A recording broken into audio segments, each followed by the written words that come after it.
ہم اسے میتھمیٹیکلی ثابت کرتے ہیں.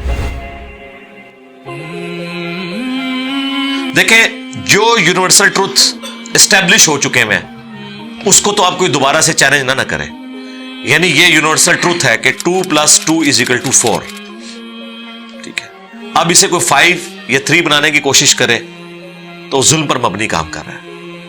آپ دوبارہ سے ویل بھی انوینٹ کر لیں تب بھی یہ میتھمیٹیکل ایکویشن تو اپنی جگہ رہے گی.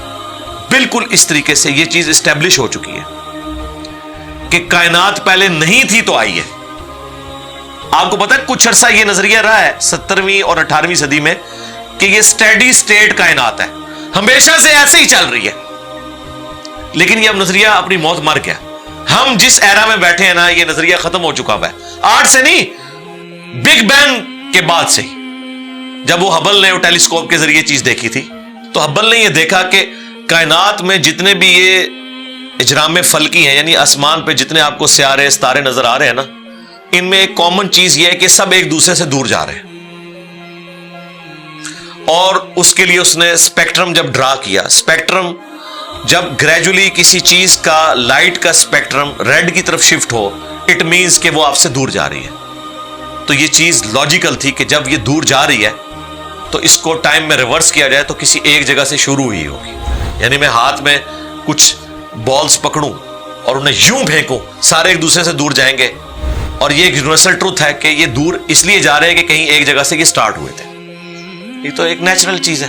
اچھا, انہوں نے کہا کہ اگر ہم ٹائم کو ریورس کریں اور ایسے پوائنٹ پہ پہنچیں کہ جہاں سے یہ چیز سٹارٹ ہوئی تھی تو اس کو سائنٹسٹ نے نام دیا کہ وہ ایک ایسا پوائنٹ تھا کہ جس کی ڈینسٹی انفینٹ تھی, نہ ختم ہونے والی, اور والیوم 0 تھا. والیوم 0 ہے اور ڈینسٹی انفینٹ ہے. اٹ مینز کریشن ایکس نہیں لو, عدم محض سے وجود, کچھ نہیں تھا تو یہ ہو گیا. اور پھر وہ کہتے ہیں کہ یہ جو بگ بینگ ہوا ہے اس بگ بینگ کے بعد اگر 1 سیکنڈ کے ٹریلین حصے کے اندر بھی ذرا سی ڈسٹربنس آتی تو یہ کائنات وجود میں نہیں آ سکتی تھی. اور یہ تو صرف وجود میں آنے کی بات ہے. پھر جو billions of fine tunings planet Earth کے اوپر موجود ہیں, ہر سیارے کے اعتبار سے ہیں, زمین کا سورج سے فاصلہ, پھر ان کی گریویٹیشنل فورس, ان کی موومنٹ, سپیڈ, یہ تو ایک پوری ایک سمجھ لیں ایک ایسی فیلڈ ہے جس میں انسان جا کے گم ہو جاتا ہے. ان ساری چیزوں کو کنسیڈر کر کے اسٹیڈی سٹیٹ کائنات کی تھیوری تو ہوگی ختم اور بگ بینگ ہوگی اسٹیبلش.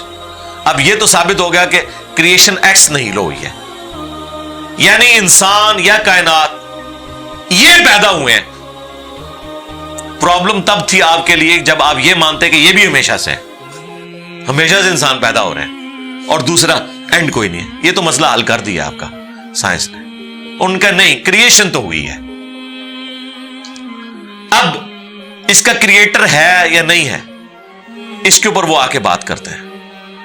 اب یہ جو فائن ٹیوننگز ہیں ان کو سمجھنے کے لیے اتنے دماغ کی ضرورت ہے, اتنے برینز کی ضرورت ہے. ڈی این اے کی سٹرکچر کو سمجھنے کے لیے, اس ہارمونی کو سمجھنے کے لیے, بنانے کے لیے نہیں سرکار.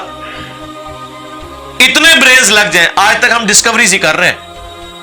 یہ جتنے ہم چیزیں دریافت کرتے ہیں نا وہ ہم قانون قدرت دریافت کرتے ہیں. یعنی اگر ہم نے یہ چیز ایکسپلور کر لی ہے کہ سورج مشرق سے نکلتا ہے مغرب میں غروب ہوتا ہے ود رسپیکٹ ٹو زمین, ویسے تو غروب ہوتا ہی نہیں ہے نا, نکلتا ہے. تو یہ ایک فزیکل فینومینا ہے جو ہم نے ڈسکور کیا ہے. اس فینومینا نے سورج کو پیدا نہیں کیا. یہ کریٹر آف سن تو نہیں ہے, یہ اگر آپ کو پتا چل گیا. انڈے میں سے چوزا نکلتا ہے اور چوزا اتنے عرصے کے لیے انڈے کو آپ گرمائش میں رکھتے ہیں 22 دن کے لیے مرغی کے نیچے یا کسی مشین میں. تو اس انفارمیشن نے چوزے کو پیدا نہیں کیا بلکہ یہ چوزے کے پیدا ہونے کے بارے میں انفارمیشن ہے. آپ اس کے اندر مزید چلے جائیں, جتنا ڈیپ ڈگ کرتے جائیں, الٹیمیٹلی آپ کی ایک انفارمیشن ایڈ ہوگی. یہ نہیں ہوگا کہ آپ کو یہ پتا چل جائے کہ اس نے پیدا کیا. وہ تو مرغی کو خود نہیں پتا جو پیدا کرنے والی ہے. کروکوڈائل کو, ایلیفینٹ کو یہ پتہ ہی نہیں میرے اندر کیا کیا کوالٹیز ہیں. جس کو یہ پتہ ہی نہیں میرے اندر کیا کوالٹیز ہیں, انسان کو نہیں پتا ابھی تک میرے اندر کیا کوالٹیز ہیں. یہ تو بھی سائنس تھوڑا بہت آپ کو ایکسپلور کر رہی ہے. تو کریٹر تو ہم ان کوالٹیز کے ہے ہی نہیں ہے. اور پھر پیچھے ایک برین اس اعتبار سے ہے کہ وہ ایک آرگنائز طریقے سے, اور یہ بھی چیز ڈیفینیٹلی فیزیبلٹی کے تحت آپ سمجھیں میتھمیٹکس میں اسٹیبلش ہو چکی ہے کہ یہ پورے ایک آرگنائز طریقے سے جو چیز چل رہی ہوتی ہے اس کے پیچھے ایک برین ضرور ہوتا ہے. برین کے بغیر یہ کوئی ڈیزائن کر نہیں سکتا. فزکس کا سیکنڈ آف تھرمو ڈائنامکس جو ہے کہ انٹروپی یا تو کانسٹنٹ رہتی ہے یا انکریز کرتی ہے, یعنی ڈس آرڈر. خدا نہ خاصہ یہاں پہ دھماکہ ہو جائے تو ہر چیز بکھر جائے گی. اس کے بعد دنیا کا کوئی دھماکہ دوبارہ اس کو اس حالت میں ارینج نہیں کر سکتا. اس کو کہتے ہیں انٹروپی, کہ کہیں پہ بگاڑ آتا ہے تو وہ بڑھتا ہے. یہ ہو سکتا ہے کہ مزید آپ لوگ لائیں تو یہ بگاڑ اور بڑھتا جائے, یا جتنا ہے اتنا ہی رہے, واپس آرگنائز نہیں ہو سکتا جب تک کہ دوبارہ سے انٹروین کر کے آپ یہ کرنا. جس طرح وہ زیارت میں انہوں نے محمد علی جناح کے وہ سارے وہ میوزیم تباہ کر دیا تھا دہشت گردوں نے, تو دوبارہ سے انہوں نے بنایا, تو خود بخود تو نہیں بنا. دھماکے کے بعد تو سب کچھ خود بخود پھیل گیا تھا, لیکن دوبارہ اس جگہ پہ لانے کے لیے آپ کو بجٹ لگا ہے, برین لگا ہے, ایفرٹ پٹ کی ہیں, پھر جا کے وہ آرگنائز ہوا ہے. تو اس کا مطلب ہے آرڈر بنانے کے لیے برین چاہیے ہوتا ہے, ڈس آرڈر کے لیے کوئی مسئلہ نہیں. اور ڈس آرڈر کے بعد دوبارہ آرڈر بن جائے اس کے لیے برین چاہیے. سرکار یہ کون سا ڈس آرڈر ہے, یہ کون سا بگ بینگ ہے؟ چھوٹا سا دھماکہ آرگنائز نہیں کرتا, چیز کو بگاڑتا ہے, اور اتنا بڑا دھماکہ اتنا بڑا آرڈر لے آیا ہے کہ پلانٹ ارتھ کے اوپر 2 ملین سے زیادہ سپیشیز ہیں. ایک سپیشی کے اوپر آپ زندگی گزاریں, آپ صرف اس کی عادتیں ہی نہیں بتا سکتے کیا ہیں. یہ تو چھوڑ دیں کہ یہ بنی کیسی ہے. تو یہ تو ایک نہ ختم ہونے والا سلسلہ ہے. تو یہ برین تو اسٹیبلش ہے. اب اگلا سٹیپ یہ ہے کہ یہ جو برین ہے, وہ رچرڈ ڈاکنز بھی کہتا ہے نا دا گاڈ ڈیلوژن میں, جب فریڈ ہائل کا جملہ اسے کوٹ کیا گیا نا, فریڈ ہائل ایک بہت بڑا سمجھے فلاسفر بھی تھا, سائنٹسٹ بھی تھا. اس نے کہا تھا کہ انسان کا بن جانا خود بخود یہ اسی طرح کا فینومینا ہے, یہ اس سے بڑھ کر کمپلیکس فینومینا ہے کہ کوئی شخص یہ کلیم کرے کہ کوئی ہوائی جھکڑ ٹورنیڈو چلا اور اس نے کوڑے کباڑ کے ڈھیر سے مٹیریل اٹھایا اور ایک بوئنگ 747 تیار کر دیا. یہ دنیا کا کوئی پاگل بیوقوف آدمی بھی یہ بات نہیں مانے گا. اس کو چھوڑ دے, ایک بال پوائنٹ بننے کو کوئی نہیں مانے گا. تو اس نے کہا اس سے کمپلیکس چیز انسان ہے, اس کو تم یہ مانے ہو کہ خود بخود مان گئی ہے بغیر کسی برین کے. اچھا, تو اس کا جواب آپ کو پتا ہے رچرڈ ڈاکنز نے کیا دیا؟ اس نے ایک چیپٹر بنایا, اس کی ہیڈنگ رکھی دا الٹیمیٹ بوئنگ 747. اس نے کہا پھر سب سے بڑا بوئنگ 747 تو گاڈ ہے.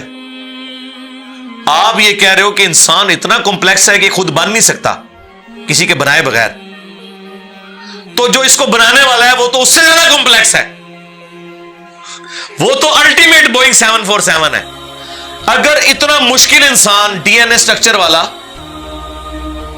یہ آپ کہتے ہو خود نہیں بنے گا, اس کو کوئی بنائے گا, تو جس نے اسے بنایا ہے وہ تو اس سے زیادہ کمپلیکس چیز ہے, تو اس کا بھی کوئی کریٹر ہونا چاہیے. تو ہم نے کیا کہا تھا, رکو ذرا صبر کرو, for the sake of argument ہم تمہاری بات کے ساتھ ایگری کرتے ہیں, لیکن آگے چل. ہاں, وہ جو کریٹر ہے جس نے ہمارے کریٹر کو بنایا ہوگا تو یقیناً وہ ہمارے کریٹر سے بھی زیادہ کمپلیکس کریٹر ہوگا, تو پھر اس کا بھی کوئی کریٹر ہونا چاہیے. اب تو قیامت تک لگا رہا ہے, یہ ایکویشن کہیں ختم نہیں ہوگی تا وقت کہ کوئی ایک کریٹر ایسا ہو جسے کسی نے نہ بنایا ہو. تو وہی تو ہے لم یلد ولم یولد. سورہ اخلاص میں ہی تو ڈیفینیشن ہے, لم یلد ولم یولد. سرکار یہ آپ کو میتھ سمجھا سکتی ہے, یہ آپ کو فزکس سمجھا سکتی ہے. یہ کتنی بڑی ڈیفینیشن ہے. ہم نے بچپن میں ایسے ہی یاد کر لیا کہ نہ اس کا کوئی باپ ہے نہ کوئی بیٹا. نہ, یہ تو ہم ایک اخلاقی سے ترجمہ کر رہے ہیں نا. تو ایکچوئل ترجمہ ہے کہ نہ وہ خود کسی سے نکلا ہے نہ اس سے کوئی نکلا ہے, وہ ہمیشہ سے ہے. اس لیے بخاری مسلم میں حدیث ہے کہ تمہارے پاس شیطان آتا ہے نا تو کہتا ہے پہاڑوں کو کس نے بنایا؟ تم کہتے ہو اللہ نے. پوچھتا ہے درختوں کو کس نے بنایا؟ کہتا ہے اللہ نے. تم کہتے ہو اس کو جواب کے طور پر جب وہ سوال پوچھتا ہے, پھر مختلف سوال کرتا ہے, تم اللہ کہتے ہو, اینڈ پہ وہ کہتا ہے اللہ کو کس نے بنایا؟ اب تم نے کہنا ہے پھر اس پہ قل هو اللہ احد اللہ الصمد لم یلد ولم یولد ولم یکن لہ کفوا احد۔ ذرا نبی علیہ السلام تو اتنا ہی کہہ سکتے تھے نا، آپ کو اللہ تعالیٰ نے ہماری ہدایت کا امام بنایا، ٹھیک ہے، لیکن بعد میں جب یہ میتھمیٹیکل ایکویشنز، سائنٹیفک ڈسکوریز اور یہ یونیورسل ٹروتھ انسانوں کو اللہ تعالیٰ نے دریافت کروائے ہیں، تو اب ہم بڑی آسانی سے اس کو مزید ایکسپلین کر سکتے ہیں کہ اگر کوئی کریٹر کا کریٹر ہے تو اس کا بھی کوئی کریٹر ہوگا، اور یوں یہ ایک سمجھ لے نہ ختم ہونے والا سلسلہ شروع ہو جائے گا۔ یہ آپ کو اچھا اب آپ سوچ رہے ہوں کہ یہ کیوں ماننا پڑے گا کہ کوئی ایک ایسا ہونا چاہیے کہ جس کا، یہ اس لیے ماننا پڑے گا کہ دوسری طرف ایکویشن جو ہے وہ فزیکلی میرے سامنے موجود ہے کہ میں ہوں، کریشن موجود ہے۔ اگر ایک تھیوری ہوتی نا کہ نہ کریشن ہوتی نہ کریٹر تو ہمیں کوئی چیز مجبور نہیں کرتی تھی۔ اب ہماری مجبوری یہ ہے کہ کائنات ہمارے سامنے ہے، ہم زندہ مخلوق ہیں، ہم سب کچھ دیکھ رہے ہیں، کریٹڈ چیزیں موجود ہیں، تو دوسرے اینگل پہ ہمیں جانا پڑے گا اور الٹیمیٹلی کسی ایک کریٹر پہ رکنا پڑے گا، کوئی کریٹر نہ ہو اس کا۔ اس لیے میں نے اپنی ویڈیوز میں بارہا کہا ہے، اگر آپ مجھ سے پوچھیں کہ اللہ تعالیٰ کی کون سی ایسی کوالٹی ہے جو امیجنیشن سے باہر ہے، جس کی آپ کو مثال بھی نہیں بیان کر سکتے۔ دیکھیں اگر اللہ تعالیٰ کہتا ہے میں سنتا ہوں دیکھتا ہوں، تو ہم اس کا ایک دھندلا تصور لا سکتے ہیں کہ میں بھی سنتا ہوں اور دیکھتا ہوں، اگرچہ میرا ادھار کا ہے، اللہ کا ذاتی ہے، میرا لمیٹڈ ہے، اللہ کا ان لمیٹڈ ہے، میرا ڈیپینڈنٹ ہے، اللہ کا انڈیپینڈنٹ ہے۔ ہر چیز کو آپ امیجن کر سکتے ہیں، لیکن اللہ کی جو یہ کوالٹی ہے کہ وہ ہمیشہ سے ہے، کبھی کوئی وقت ایسا نہیں تھا کہ وہ نہیں تھا۔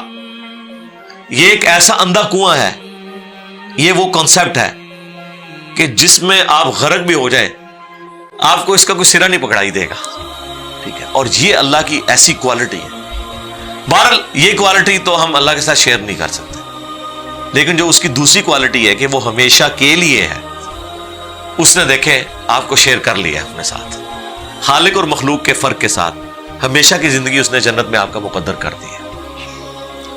یعنی وہ کوالٹی تو شیئر نہیں ہو سکتی کہ ہمیشہ سے ہو، لیکن ہمیشہ کے لیے ہو، یہ اس نے آپ کو دے دی ہے۔ دیکھیں یہ وہ کنسپٹ ہے جس کے بعد آپ اللہ سے محبت کریں کہ دیکھیں وہ اکیلا تھا، اس نے اپنے ساتھ آپ کو شریک کر لیا، اس اعتبار سے کہ خالق اور مخلوق کا فرق تو ہے، لیکن اس نے دیکھیں آپ کو کیا کیا نعمتیں جنت میں دینی ہیں، آپ خواہش کریں گے وہ چیز آپ کے سامنے آ جائے گی۔ اسی کے لیے میں نے وہ منی گاڈ کی ٹرم ڈیوائز کی تھی خالق اور مخلوق کے ساتھ سمجھانے کے لیے۔ اور اب سے اس سے بڑی بات یہ کہتے ہیں یہ جی وہ جنت میں تو آپ دعا کریں گے تو آپ کو ملے گا، خواہش اور کن فیکون نہیں ہوگا۔ سرکار خواہش ہی ہے، اور آپ تو بات ہی نہ کریں، آپ تو اپنے بابوں کے لیے دنیا میں یہ کہتے ہیں نگاہ مار کے کر دیتا، تسی دنیا نگاہ مار کے کر دو دعا بغیر۔ کبھی آیا کہ عبد القادر جان نے دعا کی تو مردہ زندہ ہو گیا؟ کہا نہیں کیا، اٹھ کن فیکون، تسی دنیا چ منے بیٹھے ہوئے ہو، سانو جنت ہی نہیں، کن فیکون کے اوپر تم جو ہے وہ کہتے ہو کہ یہ شرک کر رہے ہیں، تمہارے سارے بابوں کے بارے میں تم یہ دنیا میں شرک مانے ہوئے ہو جو ہے ہی سب کچھ جھوٹ ہے، ہم تو آخرت بتا رہے ہیں کن فیکون، اس اعتبار سے کہ آپ کی خواہش کے بعد وہ چیز آپ کے سامنے آ جائے گی۔ چاہیں تو اشاروں سے اپنے کایا ہی پلٹ دیں دنیا کی، ہاں یہ حال ہے خدمت گاروں کا، سرکار کا عالم کیا ہوگا، اشاروں سے، دعاؤں سے نہیں۔ تو سانو کہتا نہیں جنت دعا تو بعد ملے گا، اشارے میں کچھ نہیں ملے گا۔ تو اسی دنیا جی اپنی جہنم بنائی ہوئی ہے اس طرح سے عقیدے رکھ کے، اور جو ایکچوئل ہے وہ تو ہے انشاءاللہ تعالی، ہاں شاید آپ کے لیے اور آپ جن کو مانتے ہیں ان کے لیے نہ ہو، اس لیے آپ ماننے کے لیے تیار نہیں ہے، ہمارے لیے تو ہے انشاءاللہ تعالی، انشاءاللہ۔